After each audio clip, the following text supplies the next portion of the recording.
Budget সহায়তা হিসেবে বিশ্বব্যাংকের কাছে 1 বিলিয়ন ও এটিপির কাছে $1 বিলিয়ন চেয়েছে সরকার।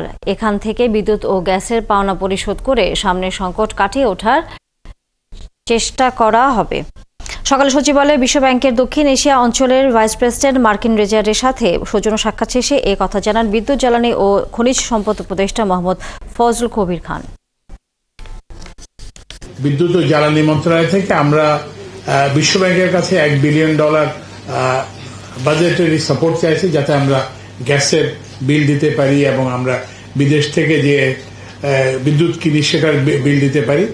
এটা আমরা $1 বিলিয়ন ইয়ের সাথে চেয়েছি, বিশ্বব্যাংকের কাছে চেয়েছি, আর $1 বিলিয়ন চেয়েছি আমরা ইয়ের কাছে, কে বলে এশিয়ান ডেভেলপমেন্ট ব্যাংকের কাছে, এবং তারা খুব সিরিয়াসলি এটা করতেছে।